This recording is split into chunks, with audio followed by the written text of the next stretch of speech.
बिस्मिल्लाहिर्रहमानिर्रहीम, अस्सलाम वालेकुम, वेलकम टू द बीनर सलीम शो। इस वीडियो के अंदर हम बात करने वाले हैं पिंकी पीरनी के मशवरों की। वो किसको मशवरे दे रही हैं, क्या मशवरे दे रही हैं, क्यों मशवरे दे रही हैं, इस बारे में हम बात करेंगे। हसन नियाजी हाजिर हो, जी हाँ, मुकदमा उनके ऊपर अब चालू होने वाला है। वो क्यों, किस लिए, कहाँ, ये सब मैं आपको डिटेल्स बताने वाली हूँ। इमरान खान साहब की जो जेल है वो मज़ीद लंबी हो गई है, उनकी आजमाइश मज़ीद जो है वो सख्त हो गई है। ये क्यों हुआ है ये भी मैं आपको बताऊंगी, लेकिन सबसे पहले मैंने आपसे बात करनी है निगरां सेटअप के हवाले से, क्योंकि आपको पता है निगरां वज़ीर आज़म के आते ही निगरां कैबिनेट की जो है वो अनाउंसमेंट हो गई है। इस हवाले से भी जो है बड़ी इंटरेस्टिंग किस्म की जो खबरें हैं वो सामने आ रही हैं। इसलिए इंटरेस्टिंग किस्म की खबरें आ रही हैं क्योंकि कैबिनेट की अनाउंसमेंट से पहले ही ना कुछ काबीना को निगरां सेटअप को मुतनाज़ा करने की कोशिश की गई, और कैबिनेट के अंदर एक ऐसे शख्स भी हैं जो कि पाकिस्तान तहरीक इंसाफ के टाइम के ऊपर उनकी कैबिनेट में भी थे। When I talk about the Bugti, तो अब एनीवेज अब वो खैर इधर आ गए हैं। 18 अरकान ने हल्फ उठाया है। और सबसे पहले नाम बताने से पहले मैं आपको ये बता दूं कि इस दफ़ा ज़रा निगरान सेटअप का मिजाज चेंज किया गया है। बड़े ही सोबर, कॉम्पिटेंट और अपनी अपनी फील्ड में बड़े ही माहिर किस्म के जो लोग हैं उनको रखा गया है। एक और चीज़ जो इन कुछ लोगों में कॉमन है वो ये है कि जो पाकिस्तान तहरीक इंसाफ का टाइम था, उस टाइम के अंदर जिन लोगों के ऊपर बहुत ज़्यादा उंगली उठी थी, जिनकी मतलब अच्छी वर्किंग रिलेशन पाकिस्तान तहरीक इंसाफ के टाइम पर नहीं चल रहे थे, जैसे कि मैं नाम लूँगी अपने बहुत ही अच्छे कॉलीग, और खैर मतलब ऑब्वियसली उम्र में और एक्सपीरियंस उनसे बहुत बड़े हैं, जिनका नाम है मुर्तज़ा सोलंकी साहब। आपने द बीनर सलीम शो के अंदर इस प्लेटफॉर्म के हवाले से भी मैंने उनके साथ एक टॉक मुरतब की थी, जो कि मैंने आपको इस प्लेटफॉर्म के ऊपर भी सुनाई थी। रेगुलरली अपने टेलीविजन शोज़ भी मैं उनके साथ करती रहती हूँ। Very professional man, very credible person. उनका पीटीआई का दौर बहुत हॉरिबल था, इस हद तक हॉरिबल था कि बहुत ज़्यादा एक कैंपेनिंग उनके अगेंस्ट चलाई गई। फवाद चौधरी और उनका तो खैर मतलब आप कह लें कि बहुत ही गंदा वाला जो है वो फड्डा भी हुआ था, एक दूसरे के ऊपर इल्ज़ाम तराशियाँ भी हुई थी। उनको यहाँ पर अभी निगरान सेटअप के अंदर जो है वो लाया गया है, और बतौर वो इतलात निगरां वज़ीर इतलात जो हैं वो अपनी ज़िम्मेदारियाँ सर अंजाम देंगे। I have complete faith in him. और बड़ी अच्छी खबर है, और इसलिए भी अच्छी खबर है कि इसी को कहते हैं कि ऊपर वाले का इंसाफ। कि एक वक्त था जो कि पीटीआई का वक्त था कि उस टाइम के ऊपर उनके खिलाफ इतनी कैंपेनिंग चल रही थी, और भी बहुत लोग के खिलाफ चल रही थी, लेकिन उनके खिलाफ बहुत ज़्यादा कैंपेनिंग चल रही थी। उनकी नाक मतलब पीटीआई के ट्रोल्स ने उनकी नाक में दम किया हुआ था। उन्होंने भी खैर बहुत ज़बरदस्त किस्म का फाइट बैक किया, बट हेवन सेड दैट आज वो वक्त है कि वो निगरान सेटअप को डिफेंड करेंगे, क्योंकि वो निगरां वज़ीर इतलात हैं, और जिस वज़ीर से किसी डिपार्टमेंट में अगर चूक हुई तो वो काम मुर्तज़ा सोलंकी साहब का होगा उनको डिफेंड करने के लिए। और जो पूरी तौर पर ये जो निगरां काबीना आई है सामने, जो कि अब एक्सटेंडेड काबीना है, जो कि अब 90 दिन के लिए नहीं होगी, ये एक्सटेंड होगी और अच्छी खासी एक्सटेंड होगी। तो इनके अंदर बड़े पढ़े लिखे, बड़े डिसेंट सोबर से लोग हैं, जैसे कि जिन्होंने अभी तक हल्फ उठाया है। शमशाद अख्तर साहिबा हैं, सरफराज बुगटी हैं, जलील अब्बास जिलानी हैं। मतलब जलील अब्बास जिलानी साहब की ऑलरेडी फॉरेन अफेयर्स को, फॉरेन रिलेशंस को लेकर के एक्सपर्टीज़ रही हैं। पाकिस्तान पीपल्स पार्टी ने ये नाम उनका फॉरवर्ड किया था। मुर्तज़ा सोलंकी साहब के बारे में हम बात कर चुके हैं। अनीक अहमद साहब हैं, जमाल शाह साहब हैं, वेरी रिनाउंड आर्टिस्ट हैं। डॉक्टर उमर सैफ साहब हैं, ही इज़ अवार्ड याफ्ता, उनको ऑलरेडी अवार्ड मिला हुआ है। Lieutenant general retired Anwar Ali Haider साहब हैं, अहमद इरफान असलम साहब हैं, नदीम जान साहब हैं, अहमद तारर साहब हैं, मोहम्मद अली सिंधी हैं, खलील जॉर्ज हैं, और मोहम्मद समी सईद भी हैं, वसी शाह साहब हैं। एनीवेज़ इसके अलावा जी शाहिद अशरफ तारर साहब भी हैं। इसके अलावा अगर मैं आपसे बात करूं तो मिशेल मलिक जो है वो वज़ीर आज़म की मामले ख़ुसूसी बराए इंसानी हुकूक़ हैं। एनीवेज़ ये जो नाम जितने भी सामने आए हैं बड़े रीज़नेबल से नाम है। अब मैं उम्मीद करती हूँ कि पाकिस्तान के सिस्टम को, जिस तरह अनवारुल हक काकर साहब is a very educated, middle age and a very sober person, जिनकी अंडरस्टैंडिंग है, ये पाकिस्तान के मामलात को आगे लेकर के जाएंगे। इलेक्शंस तो जब होंगे सो होंगे, ये बताना बहुत ज़्यादा ज़रूरी था। और ये नाम आपको बता मैं इसलिए रही हूँ कि तकरीबन कोई 1-1.5 महीने पहले ये सारे नाम फाइनल हो चुके थे। मैं आपको एक और चीज़ भी बताती हूँ। इनमें से कुछ ऐसे नाम थे जो कि जनरल बाजवा जब आर्मी चीफ साहब थे तो उनके होते हुए भी फाइनल हुए थे कि जब भी निगरान सेटअप आएगा, क्योंकि okay let me tell you a story. जब पीडीएम की इत्तेहादियों ने मिल करके वोट ऑफ नो कॉन्फिडेंस किया और वो कामयाब हो गया, और इमरान खान साहब चले गए, तो उस टाइम पर शहबाज शरीफ साहब और नून लीग का, basically not Shahbaz Sharif, Noon League elections में जाना चाहती थी, जो कि मैं अभी भी समझती हूँ कि एक आइडियल टाइम था और उस टाइम पर इलेक्शंस में जाना चाहिए था। और अगर उस टाइम पर इलेक्शंस होते तो नून लीग को 2/3 मेजॉरिटी मिलती, पाकिस्तान के अंदर एक डेमोक्रेटिक मेजॉरिटी सेटअप होता और फिर वो आकर के तमाम तर जो मामला है आगे लेकर के जाती।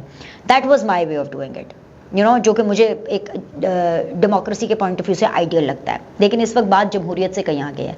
जमहूरियत से आगे क्या है कि जी मुल्क को स्टेबलाइज करना है, और पाकिस्तान के अंदर जमहूरियत के अंदर कुछ फ्लॉज हैं, और वो फ्लॉ ये है कि ऑपोजिशन में जो भी हो वो इस हद तक ऑपोजिशन करता है कि पाकिस्तान को उसका नुकसान होता है, वो अपनी जेबें भरने शुरू कर देते हैं, और पाकिस्तान को उसका ये नुकसान होता है कि किसी दूसरे का प्रोजेक्ट शुरू किया हुआ बंद कर देते हैं। जैसे कि जब नवाज शरीफ को भेजा गया, जब नवाज शरीफ को निकाला गया, तो जो सी पैक है उसको पूरा साबुटाज किया गया और चाइना के बजाय अमेरिका को फोकियत दी गई। Anyways that's a different story and that's a long story and that's a sad story, right.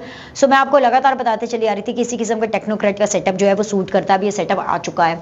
तो उस टाइम पे जब नून लीग ने सोचा कि हमने इलेक्शंस में जाना है, तो उस टाइम पर जनरल बाजवा ने कुछ लोगों के साथ कुछ वादे किए थे, कुछ लोगों के इंटरव्यूज भी किए, कुछ लोग जो हैं उनको चुना भी था।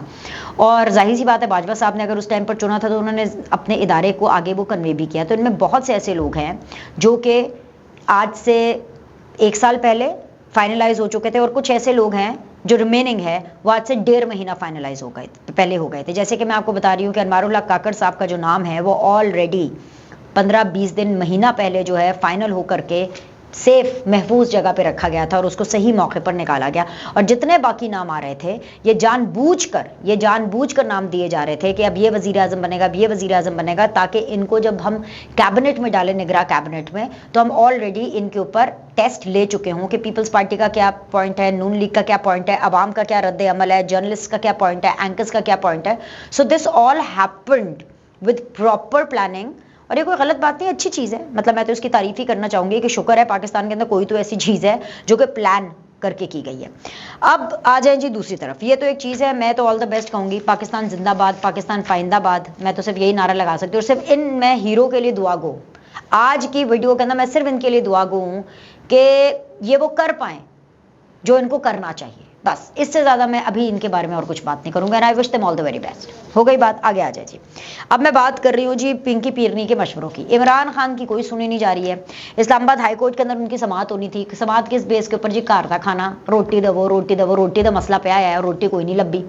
और दूसरी बात, मतलब लब रही है पर वो जेल दी रोटी है ना। दूसरी बात यह है कि जी अटक जेल से उनको अडयाला जाना है। वकीलों की कभी क्लास लेते हैं, कभी किसी की क्लास लेते हैं, कभी बुशरा बीबी को शिकायतें करते हैं कि जी मुझे जाना है, मुझे अडयाला में भेजो, बहुत गर्मी है, मैं एक्सरसाइज नहीं कर सकता, मैं खाना नहीं खा सकता, मैं ये नहीं कर सकता।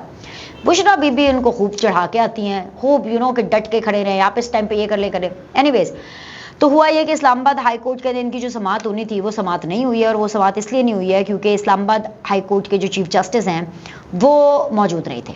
अब जब तक अगली समाअत नहीं होती, ये जो दोनों मामलात है ना, ये हवा में लटके हुए हैं। और जब भी अगली समाअत होगी ज़रूरी थोड़ी है कि फ़ौरन हाँ जी इजाज़त मिल गई। मराहिल हैं, अभी इश्क के इम्तिहान और भी हैं, अभी इश्क के इम्तिहान और भी हैं। वो जैसे कि लोग कहते हैं ना कि इमरान खान साहब जो है बहुत ग्रेसफुली जेल काट रहे हैं। ये देख लें उनकी कितनी ग्रेसफुली जेल वो कट रही है। ग्रेसफुली जेल वो होती है कि जब आप किसी चीज़ के लिए एलिजिबल भी हों और आप कहें कि नहीं, मैं नहीं लूँगा, जितना जुल्म करना है कर लो, जितने पहाड़ तोड़ने हैं गम के हमारे पे तोड़ दो, लेकिन हम डटे रहें। लेकिन anyways, I mean Imran Khan साहब का शायद वो रॉ मटेरियल वैसा नहीं है, इमरान खान साहब का शायद। एनीवेज जी, हैवन सेड दैट। अब इसके ऊपर सोने पे सुहागा ये कि बुशरा बीबी उनको जो मशवरे दे रही हैं, और डट के खड़े हो जाओ, कोई ज़रूरत नहीं है, डट जाएं आप जेल। उन्होंने कहीं कहा कि भाई मुझे खाना घर का नहीं मिल रहा है, मेरे लिए कुछ खाने का बंदोबस्त करो। तो बुशरा बीबी ने कहा कि आप खाना पीना छोड़ दें, आप जेल का खाना ना खाएं। यानी कि अगर मैं ये कहूँ कि बुशरा बीबी ने इमरान खान को जेल में भूख हड़ताल का मशवरा दिया, एक्चुअली वन लाइनर ये बनता है, क्योंकि इमरान खान उनको कह रहे थे और उनको कन्वे करते हैं और अपने वकीलों को भी कहते हैं कि मेरे खाने का मसला है और मुझे अडयाला शिफ्ट करो। समझ रहे हैं? अब जब खाने की बात है तो बुशरा बीबी ने कहा खाना अच्छा नहीं, आप मत खाइए खाना, खान साहब आप ये मत खाइए। और इमरान खान साहब की मुर्शद हैं बुशरा बीबी। तो पिंकी पीरनी बेसिकली इमरान खान साहब को भूख हड़ताल के लिए उकसा रही हैं, ताकि भूख हड़ताल कर करके इमरान खान साहब इतने वीक हो जाएं और इतने बीमार हो जाएं। ऑलरेडी वो डिहाइड्रेटेड हैं, उनका पेट खराब रहता है, ठीक है, पानी वो प्रॉपर बराबर पीते नहीं हैं। तो ऐसे में उनकी जब तबीयत खराब होगी तो फिर बुशरा बीबी ने उनकी खराब तबीयत को कैश कराना है। ये मैं आपको बता रही हूँ, ये बुशरा बीबी का प्लान है। और ये एक दफ़ा फिर से इमरान खान को मजीद डबोने का प्लान है, इससे कुछ और हासिल नहीं होना। अब इमरान खान साहब के ऊपर है कि वो कितना बुशरा बीबी का प्लान मानते हैं कि नहीं। भी मेरा फर्ज था कि मैं आपको बताऊं। इसके अलावा एक और खबर है जो कि पीटीआई के लिए, इमरान खान साहब के लिए तो बिल्कुल भी अच्छी नहीं है। वो खबर ये है कि जो उनके भांजे हैं हसन न्याजी, उनको एबटाबाद से पकड़ा, फिर उसके बाद डेफिनेटली कोयटा पुलिस के हवाले किया, और अब फिर पुलिस ने अब ये हमें बताया है कि उनका जो मुकदमा है वो फौजी अदालत में चलेगा। तो उनका फौजी ट्रायल होगा, और उनका इसलिए भी होगा क्योंकि उन्होंने एक तूफान बदतमीज़ी ऐसी बर्पा की कि उन्होंने कोर कमांडर की जो अलामती यूनिफॉर्म है उसके साथ खिलवाड़ किया, उसका मजाक उड़ाया। और क्योंकि वो एक सिंबॉलिक यूनिफॉर्म था, वो एक सिंबल था, अलामती होता है, तो उसके साथ खिलवाड़ करने का मतलब भी एक मैसेज देना है कि भाई आप हमारे लिए ये वैल्यू रखते हैं। तो वो इस्टेब्लिशमेंट या वो फौजी या वो फौज जो वर्दी पहनते हैं, उनके लिए उनकी वर्दी ही सब कुछ होती है। अब जैसे हम एंकर्स हैं, हमारे लिए हमारी स्क्रीन ही सब कुछ है।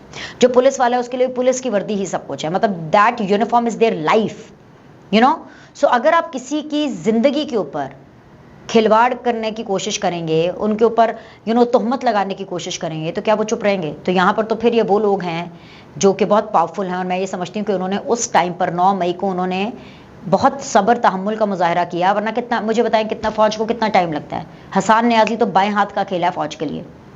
ये रियायत ही है। ये जो लोग चीख रहे हैं ना इंसानी हकूक की पता नहीं क्या होगी, ये रियायत ही है। अगर ये मैं आपको लिख के देती हूँ, अगर ये वाकया नून लीग पीपल्स पार्टी किसी और ने किया होता तो उनके साथ ये रियायत ना बरती जाती जो पीटीआई के साथ बरती जा रही है कि क्या और तो उनके ऊपर फौजी अदालतों के मुकदमे नहीं चलेंगे। इनको तो शुक्रिया कहना चाहिए, इनको कहना चाहिए शुक्रिया आसिम मुनीर साहब, शुक्रिया आसिम मुनीर साहब कि आपने उसी टाइम पर सही छितरौल नहीं मारी हसन न्याजी को। शुक्रिया आसिम मुनीर साहब कि आपने जो है खवातीन के हवाले से फौजी अदालतों में मुकदमे नहीं चलाए। ये पीटीआई का ये स्लोगन होना चाहिए। ये जो ढोंग और ड्रामे करना शुरू कर देते हैं जी इंसानी हकूक की खिलाफ वर्जी। इंसानी हकूक मतलब ये थोड़ी है कि इंसानी हकूक अपने हक के लिए आप दूसरे का हक सल्ब कर दें। ये किसने राइट दिया है इनको कि आप अपने आप को खुश करने के लिए दूसरों के एहसासात और जज्बात को मजरू करें? खैर, ये बात फिर बहुत लंबी हो जाती है। एक जो आखिरी चीज़ जिसके ऊपर मुझे ये वीडियो ख़त्म करनी है कि अगला नंबर आफ्टर हसन न्याजी मुराद सईद और शेख रशीद का है। उनको ढूंढने के लिए ऐसी कार्रवाइयाँ शुरू हो चुकी हैं कि आपको चंद घंटों के अंदर, दिनों की बात नहीं कर रही, चंद घंटों के अंदर आपको इसका रिजल्ट मिलने वाला है। लाइक करें, सब्सक्राइब करें। आपसे अगले द बीनर सलीम शो में मिलते हैं।